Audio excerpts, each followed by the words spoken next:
दोस्तों आज का जो टॉपिक है बहुत ही ज़्यादा अलग होने वाला है। आज हम बात करने वाले हैं gaming PC versus gaming console. तो आपको आज 2024 में इन दोनों में से कौन सा परचेज करना चाहिए। वैसे तो इसके ऊपर बहुत सारे लोग बहुत सारी बातें कर चुके हैं, लेकिन आज मैं आपके सामने कुछ ऐसे पॉइंट रखूंगा जिससे आपको ये जानने में थोड़ी आसानी होगी कि इन दोनों में बेसिक आपको डिफरेंस क्या देखने को मिलता है, जिससे आप एक डिसीजन बना सके और आप अपनी एक रिक्वायरमेंट के अकॉर्डिंग ये समझ सके कि इसमें आपका कौन सा एक काम है जो बिल्कुल फिट होता है। तो यहाँ पर कंसोल वर्सेस पीसी में बात करने के लिए बहुत कुछ है, तो मैंने कुछ पॉइंट्स नोट आउट किए हैं और उसी पॉइंट के ऊपर आज हम डिस्कस करने वाले हैं, जिससे आपको थोड़ा सा आसान हो जाएगा ये जानने में कि इन दोनों में से आपके लिए कौन सा बेटर हो सकता है 2024 में।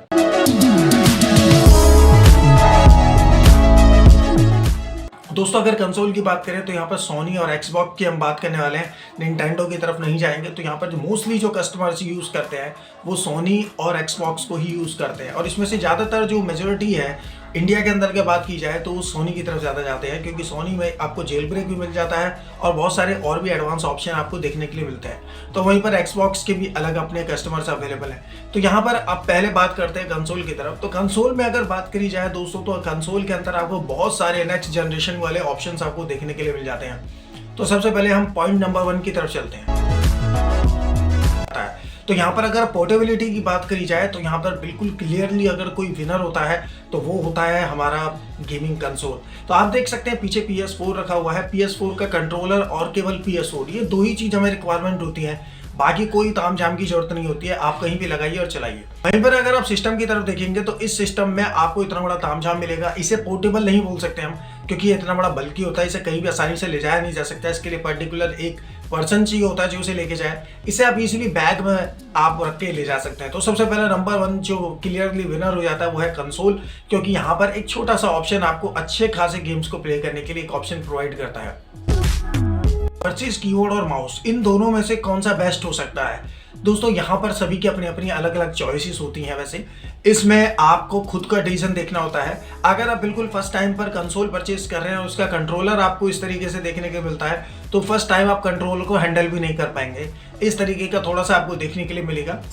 धीरे धीरे जाकर जब आप रेगुलर इसमें प्ले करेंगे तब जाके ये अडेप्टिव आपके लिए बन पाएगा। इसमें थोड़ा टाइम तो लगता है। वहीं पर अगर कीबोर्ड माउस की बात करें तो कीबोर्ड माउस को यूज़ करना मच बेटर आसान हो जाता है अगर कंट्रोलर के मुकाबले बात करें। लेकिन वहीं पर अगर आप एक गेमिंग की तरफ चलते हैं, क्योंकि हमारा मेन काम है वो है गेमिंग, अगर गेमिंग की पर्सपेक्टिव से देखते हैं चले तो यहाँ पर आपको गेमिंग के पर्पज से एक अलग से कीबोर्ड माउस परचेज करना पड़ता है। नॉर्मल कीबोर्ड माउस में आपको मज़ा देखने के लिए नहीं मिलेगा। वहीं पर आपका जो माउस अगर आप लोकल ले लेते हैं तो वो जल्दी खराब हो जाएगा, क्योंकि गेमिंग में आपको बहुत अच्छे रिस्पॉन्स रेट वाले माउस की रिक्वायरमेंट होती है और कीबोर्ड की, तो वो थोड़े से कॉस्टली आते हैं।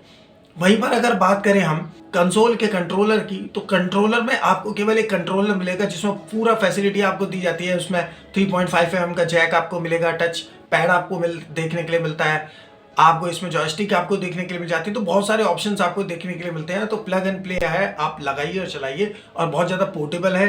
प्राइस इसका थोड़ा सा ज़्यादा होता है, लेकिन ये कंसोल के साथ जब आप परचेज करते हैं तो आपको सारा प्राइस एकदम कंट्रोल्ड वे में आपको देखने के लिए मिलता है। तो यहाँ पर अगर बात करी जाए स्टार्टिंग पर्पस में आपको थोड़ा सा कंट्रोल में प्रॉब्लम आता है, लेकिन जैसे जैसे धीरे धीरे आप प्ले करते हैं तो उसमें ये बेटर आपको परफॉर्म करने के लिए मिलता है। तो चलो चलते हैं नेक्स्ट पॉइंट की तरफ। पॉइंट आता है वो बहुत ही ज़्यादा इंपॉर्टेंट है, वो आता है पावर कंजप्शन। पावर कंजप्शन की अगर बात करी जाए, अगर आप एक गेमिंग के पीसी की बात कर रहे हैं या गेमिंग कंसोल की बात कर रहे हैं, तो मैं आपको पहले एक बेसिक सा बजट बताता हूँ। सपोज कीजिए कि आप एक बहुत ज़्यादा बजट गेमिंग पीसी बना रहे हैं, जैसे गेमिंग पीसी भी ना हो या फिर वो गेमिंग सपोर्ट करता हो। जैसे कि ये एक सिस्टम बना हुआ है, ये i5-3570K वाला सिस्टम है, जिसमें आप गेमिंग भी कर सकते हैं। K का मतलब होता है यहाँ पर आप डिवाइस को अनलॉक भी कर सकते हैं। तो अनलॉक करने से आपकी जो परफॉर्मेंस है बेटर आपको देखने को मिलती है। लेकिन ये 77 TDP वाला CPU है, यानी कि आप छोटे से छोटे बड़े से बड़े कोई भी काम करेंगे मैक्सिमम 77 वाट तक ये सपोर्ट आपका करेगा। तो इतनी वोल्टेज ही लेगा। बाकी इसके अलावा रैम की अलग वोल्टेज होगी, बाकी सारी वोल्टेज अलग होंगी। तो ये अच्छा खासा एक हैवी वोल्टेज हो जाता है, प्लस LED का वोल्टेज वो अलग। तो यहाँ पर अगर देखा जाए तो ये वोल्टेज थोड़ा सा ज़्यादा लेता है। वहीं पर अगर कंसोल की तरफ चल लें तो ये वाला जो कंसोल है लगभग 120-25 वाट का पूरा कंप्लीट है। ये पूरा एक्सेस आप इसे यूज करते हैं तो मैक्सिमम जो ये पावर ड्रॉ करता है वो 125 वाट की ये पावर ड्रॉ करता है मैक्सिमम। लेकिन इसी में अगर हम कुछ कंसोल्स की बात करें, जैसे PS5 की बात करें, तो PS5 थोड़ा सा ज़्यादा वोल्टेज लेता है, लेकिन वो 4K 60 FPS में वर्क करता है, तो उसमें उसकी जो पावर है वो थोड़ी सी ज़्यादा हो जाती है। वहीं पर अगर आप बहुत अच्छे गेमिंग पीसी की बात करें जो अच्छे खासे 60 FPS 4K को सपोर्ट करते हैं, तो उनकी वोल्टेज इससे भी ज़्यादा आपको देखने के लिए मिलती है। तो वोल्टेज की अगर बात करें तो कई जगह पर कंसोल आगे निकलता है, क्योंकि वोल्टेज काफ़ी हद तक ये कम रहता है। वहीं पर अगर इस परफॉर्मेंस के हिसाब से अगर आप सिस्टम परचेज करते हैं तो उसकी वोल्टेज आपको ज़्यादा ही देखने के लिए मिल जाती है। चलो अब चलते हैं नेक्स्ट पॉइंट की तरफ। ये बहुत ज़्यादा इंपॉर्टेंट है कि आपकी गेमिंग लाइब्रेरी किस टाइप की है, आप जिस टाइप का गेम प्ले करना चाहते हैं वो आपके पास वहाँ पर रन होगा या नहीं। तो इस चीज़ की आज हम बात करेंगे। तो सबसे पहले हम जान लेते हैं कंसोल की तरफ। तो कंसोल के अगर लाइब्रेरी की बात करें या फिर एक्सक्लूसिव टाइटल्स की बात करें तो ये बहुत आगे निकलता है। यहाँ तक कि अगर सोनी की बात करें तो सोनी एक्सबॉक्स से भी बहुत आगे है अगर एक्सक्लूसिव टाइटल्स की बात करी जाए गेम्स के ऊपर। तो यहाँ पर जो कुछ ऐसे टाइटल्स हैं जैसे कि गॉड ऑफ वार हो गया, इसके अलावा हॉराइजन जीरो डॉन हो गया, इसके अलावा अनचार्टेड सीरीज हो गई, ऐसे बहुत सारी सीरीज है जो केवल सोनी के ऊपर ही रिलीज की जाती हैं, बाकी किसी कंसोल पर रिलीज नहीं होती है, ना ही पीसी पे रिलीज होती है।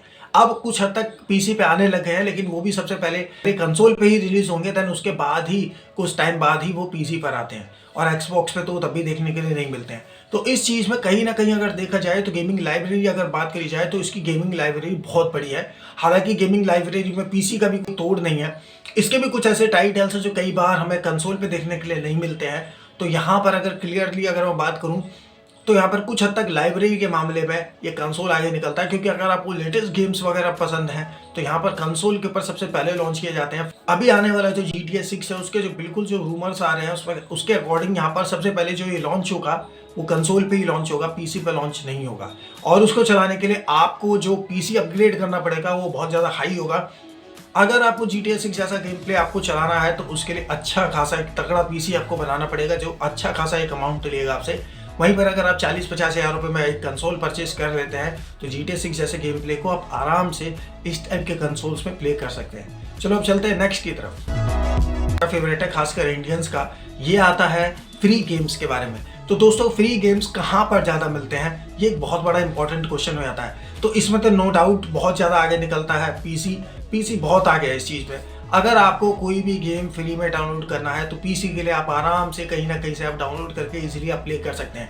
वहीं पर अगर आप बात करें इस कंसोल की तरफ तो कंसोल में आपको केवल एक ही ऑप्शन मिलता है, वो है जेल ब्रेक का। अगर इसका उस वर्जन पे कोई जेल ब्रेक पे वो गेम लॉन्च हुआ है जो आप प्ले करना चाहते हैं तो ही आप प्ले कर सकते हैं, अदरवाइज आपको इसके लिए अलग से सीडी परचेज करनी पड़ेगी, और सीडी अच्छी खासी इसकी कॉस्टली आती है अगर आप नए की तरफ चलें।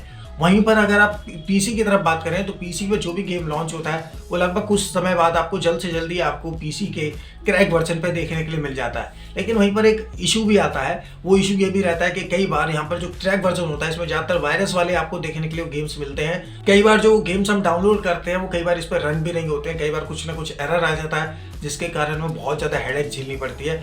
उस कंडीशन पे कंसोल आगे निकलता है, क्योंकि कंसोल पे केवल आप डिस्क लगाइए या फिर आप ऑनलाइन वर्जन आप परचेज कर लीजिए, वो डायरेक्टली चलता है, उसमें किसी टाइप का कोई भी एक्स्ट्रा एफर्ट हमें नहीं करना पड़ता है। अब चलते हैं चलो नेक्स्ट की तरफ।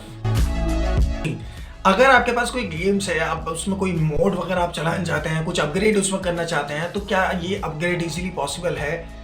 तो यार यहाँ पर अगर क्लियरली बात करूँ तो पीसी बहुत आगे निकल जाता है, क्योंकि पीसी के अंदर आपने देखा भी होगा GTA 5 के बहुत सारे जो मोड्स होते हैं वो सारे के सारे मोड्स आप पीसी पर ही प्ले कर सकते हैं। बहुत सारी मोड आप लगा सकते हैं, बहुत सारी चीज़ें इसमें कर सकते हैं, ये बहुत सारे ऑप्शंस आपको केवल आपको पीसी पर देखने के लिए मिलते हैं। वहीं पर अगर कंसोल की तरफ चलें तो कंसोल में भी अब मोडिंग का ऑप्शन आने लग गया है, क्योंकि ये जेल ब्रेक होता है। अब जेल ब्रेक में भी आपको जो मोडिंग का ऑप्शन मिलते हैं आप इसमें भी कर सकते हैं, लेकिन अगर पीसी से कंपेयर करें तो यहाँ पर पीसी ही आगे निकलेगा, क्योंकि इसमें आप उस लेवल की मोडिंग नहीं कर सकते जो आपको यहाँ पर ऑप्शन मिल जाता है। तो इसमें जो क्लियरली अगर मोडिंग से रिलेटेड आप सोच रहे हैं, आप ऑनलाइन गेम वगैरह प्ले करना चाहते हैं, मोडिंग से रिलेटेड आप वीडियोस बनाना पसंद करते हैं, तो उसमें बहुत ज़्यादा आगे अगर कोई निकलता है तो वो केवल ये पीसी ही होगा। इसमें आप बहुत कुछ कर सकते हैं जो इसमें नहीं हो पाएगा। अब चलो चलते हैं नेक्स्ट स्टेप की तरफ, जो कि बहुत ही ज़्यादा इंपॉर्टेंट होने वाला है।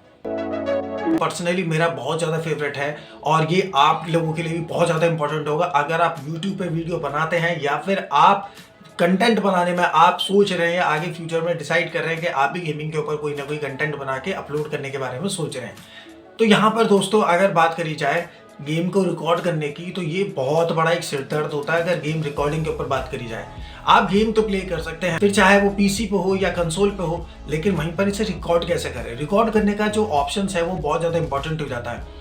रिकॉर्ड करने के लिए अभी करंट में जो ऑप्शन है वो आते हैं कैप्चर कार्ड। कैप्चर कार्ड के अलावा 2 ऑप्शन और भी है, या तो आप इंटरनल सॉफ्टवेयर डाल के भी आप यहाँ पर रिकॉर्डिंग स्टार्ट कर सकते हैं। अगर पीसी की पहले बात करी जाए तो पीसी में आप बहुत सारे सॉफ्टवेयर का यूज करके गेम को रिकॉर्ड कर सकते हैं, लेकिन दोस्तों यहाँ पर भी एक ग्लिच आ जाता है। वो ग्लिच क्या है वो आपको समझना पड़ेगा। अगर आपके पास एक बजट पीसी है, जैसे मेरे पास यहाँ पर i5 370K प्रोसेसर वाला सीपीयू है, तो ये बहुत ज़्यादा बजट वाला सेगमेंट वाला गेमिंग है। अगर सपोज कीजिए कि आप इसमें कोई GTA 5 जैसा गेम प्ले आप स्टार्ट कर देते हैं और आप उसे रिकॉर्ड करके यूट्यूब पे एडिट करके डालना चाह रहे हैं, तो यहाँ पर आपको इसमें क्या ऑप्शन मिलेगा। पहला ऑप्शन तो ये होगा कि आप इसके अंदर खुद से स्क्रीन कैप्चर कोई ना कोई सॉफ्टवेयर इंस्टॉल कर लीजिए जो कि गेम प्ले को रिकॉर्ड करता रहे। लेकिन जैसे ही आप वो स्टार्ट करेंगे, ये सिस्टम इतना ज़्यादा हैंग होने लग जाएगा और जो FPS आपको कहीं पर 30 मिल लेते वो और भी ज़्यादा कम होकर घट जाएंगे, जिसमें जो आपको जो लैग की समस्या बहुत ज़्यादा देखने के लिए मिलेगी। तो यहाँ पर अगर आप इंटरनली कोई भी गेम को रिकॉर्ड करना चाहते हैं, वो भी सॉफ्टवेयर के थ्रू, तो यहाँ पर आपको अच्छा खासा एक हैवी पीसी बिल्ड करना पड़ेगा, जो कि अराउंड 50,000 प्लस ही आपका जाएगा। मे भी हो सकता है 80 या 90 के बीच में भी जाए, ये कम से कम आपको देखना पड़ेगा। सेकेंड जो ऑप्शन होता है वो होता है कैप्चर कार्ड। आप चाहें तो इसका कैप्चर कार्ड को लगा के यहाँ पर रिकॉर्डिंग कर सकते हैं, लेकिन फिर उसका भी अपना एक अलग प्राइस आपको देखने को मिलता है। वो लगभग आपको 20,000 तक के अच्छे कैप्चर कार्ड आपको देखने को मिल जाते हैं। मार्केट में कुछ बजट वाले भी कैप्चर कार्ड आते हैं, जिसके ऊपर ऑलरेडी मैंने वीडियो बनाई हुई है, आप चाहें तो उसे चेकआउट कर सकते हैं। बहुत अच्छे होते हैं, लेकिन परफॉर्मेंस के मामले में आपको एक अच्छे कैप्चर कार्ड की तरफ ही जाना पड़ता है। वहीं पर अगर कंसोल की तरफ बात करें, तो जैसे ही आप कंसोल के अंदर गेम प्ले करते हैं, उसको आप तुरंत ही रिकॉर्ड पर लगा सकते हैं, फिर चाहे वो PS5 हो PS4 हो, इन दोनों में ये ऑप्शन आपको देखने को मिल जाता है, वो भी सिंगल क्लिक से। अगर गेम प्ले की बात करें तो क्या गेमिंग करते टाइम अगर आप रिकॉर्ड करेंगे तो इसमें कोई लैग मिलेगा, तो आंसर है नहीं, किसी भी टाइप का कोई लैग नहीं मिलता है। दोस्तों अगर PS4 की बात करें तो PS4 के जो गेम्स ज़्यादातर जो रन होते हैं वो 30 FPS पर रन होते हैं, 180p पर, वो भी HDR में आप इसे रन कर सकते हैं। जैसे ही आप इसकी रिकॉर्डिंग स्टार्ट करते हैं तो ये 720p में 30 FPS पे गेम को रिकॉर्ड करना स्टार्ट कर देता है। यहाँ पर ये रिस्ट्रिक्शन थी कि ये 720p ही रिकॉर्ड कर सकता है। वहीं पर अगर PS5 की तरफ बात करें तो PS5 के अंदर आप 180p 4K वो भी 60 FPS 30 FPS तक आराम से आप रिकॉर्डिंग को लगा सकते हैं बिना कोई लैग को देखे हुए। तो यहाँ पर आपको अलग से कुछ भी एफर्ट डालने की जरूरत नहीं है। यहाँ पर आप चाहें तो इंटरनली इसमें रिकॉर्ड करके खुद एडिटिंग भी कर सकते हैं। इतने ऑप्शंस आपको इसके अंदर देखने के लिए मिल जाते हैं। तो यहाँ पर अगर बात करी जाए गेमिंग पर रिकॉर्ड करने से लेके गेमिंग को प्ले करने तक, तो यहाँ पर कहीं ना कहीं ये आगे निकल जाता है, क्योंकि जिस प्राइस रेंज में ये आता है उसमें ऑप्शंस आपको बहुत अच्छे ही देता है। चलो अब चलते हैं नेक्स्ट पॉइंट की तरफ। आता अपग्रेड का, क्या आप अपग्रेड कर सकते हैं कंसोल को या पीसी को, तो इन दोनों में क्या डिफरेंस होता है। तो दोस्तों सबसे पहले तो हम बात कर लेते हैं पीसी की तरफ। दोस्तों अगर पीसी की बात करी जाए अपग्रेड करने के रिलेटेड, तो अपग्रेड के ऑप्शन पीसी में इतने ज़्यादा मिल जाते हैं जितना शायद ही आपको कंसोल में मिले। अगर पीसी की तरफ चले तो यहाँ पर पीसी में आप रैम अपग्रेड कर सकते हैं, यहाँ पर आप ग्राफिक कार्ड अपग्रेड कर सकते हैं, यहाँ पर सीपीयू आप अपग्रेड कर सकते हैं, यहाँ पर आप RGB वगैरह के बहुत सारे ऑप्शंस आपको देखने के लिए मिल जाते हैं। साथ ही में आप कीबोर्ड माउस आप अपग्रेड कर सकते हैं, वो भी RGB वाले, वो भी अच्छे खासे परफॉर्मेंस जो देते हैं वो वाले आप लगा सकते हैं। तो यहाँ पर अपग्रेड का आपको बहुत सारे ऑप्शंस आपको देखने के लिए मिलते हैं। यहाँ पर आपको सबसे बढ़िया ऑप्शन मिलता है, जैसे ही आप ग्राफिक कार्ड इसमें अपग्रेड कर देते हैं तो यहाँ पर ट्रू 4K में आप प्ले कर सकते हैं। बहुत सारे ऐसे ऑप्शंस हैं जो आपको केवल पीसी में देखने के लिए मिल जाते हैं अगर अपग्रेड के बारे में बात करी जाए। वहीं पर अगर कंसोल की तरफ चलें तो कंसोल में जो अपग्रेड के ऑप्शन है बहुत ज़्यादा लिमिटेड आपको देखने के मिलते हैं।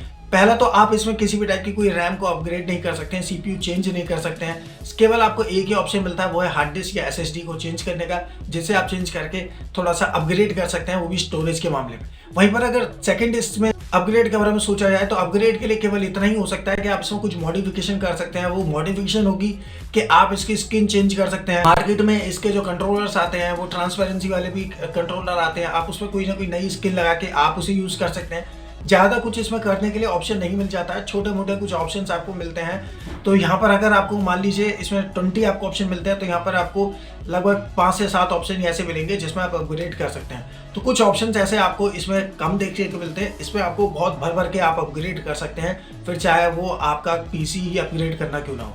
अब चलते हैं नेक्स्ट तरफ, जो कि बहुत ज़्यादा इंपॉर्टेंट होने वाला है अगर आप इन दोनों में से किसी एक को परचेज करने के बारे में सोच रहे हैं तो। प्राइस क्या होता है और इन दोनों में से कौन सा बेटर होता है और प्राइस को देखते हुए क्या परचेज करना चाहिए। दोस्तों यहाँ पर जो सबसे बड़ा जो क्वेश्चन आता है वो आता है आपकी रिक्वायरमेंट के ऊपर कि आपकी एक्चुअली में रिक्वायरमेंट क्या है। क्या आप सिर्फ गेमिंग, हार्डकोर गेमिंग के लिए परचेज करना चाह रहे हैं या फिर आपको गेमिंग के अलावा और भी बहुत सारे काम करने हैं। तो यहाँ पर अगर कंसोल की बात करी जाए तो कंसोल का जो प्राइस आता है वो दो टाइप के आपको देखने के लिए मिल जाती हैं। अगर PS4 की तरफ चलें तो ये आपको सेकंड हैंड आराम से 10 से 15 के बीच में आपको आराम से मिल जाता है आज यूज्ड मार्केट के अंदर। वहीं पर नई की बात करें तो नया आज भी आपको 20 से 30 के बीच में आपको देखने के लिए आराम से मिलता है। वहीं पर अगर PS5 की बात करें तो PS5 जो कि 4K में गेम प्ले आपको 60 FPS पे रिकॉर्ड प्ले सारे करा देता है, ये आपको लगभग 50,000 के समथिंग आपको देखने के लिए मिलता है। तो इस रेंज के अंदर अगर हम पीसी की तरफ चले तो पीसी के अंदर पे आपको इस रेंज पे अगर 4K की तरफ आप जाते हैं तो आप प्ले नहीं कर सकते हैं। 4K 60 FPS पे प्ले करने के लिए आपको अच्छा खासा पैसा आपको देना पड़ेगा, उसी के बाद आप यहाँ पर प्ले कर सकते हैं अगर आप 4K ट्रू 4K की बात कर रहे हैं तो वहीं पे अगर बात करें इन दोनों की ही यूसेज की तो एक बात को हमें समझना पड़ेगा। अगर आप हैवी यूज़र हैं, आप डेली आपको गेम खेलना पसंद है तो आप कंसोल की तरफ बिल्कुल जा सकते हैं, क्योंकि आप इसे 10 घंटे चलाइए, 12 घंटे चलाइए, कोई फर्क नहीं पड़ेगा, ये बनाई इस काम के लिए। वहीं पर अगर आप पीसी की तरफ चलते हैं और डेली आपको गेम खेलना पसंद है तो माउस भी आपको अच्छा लेना पड़ेगा, कीबोर्ड भी अच्छा लेना पड़ेगा। इन सभी को आपको देखते हुए ही आपको प्राइस आपको अपग्रेड करना पड़ेगा। वहीं पर अगर आप चाहते हैं कि यार आपको 60 FPS पे आपको 4K में आपको देखने के लिए मिले तो उसके लिए फिर आपको प्राइस अपना बढ़ाना पड़ेगा।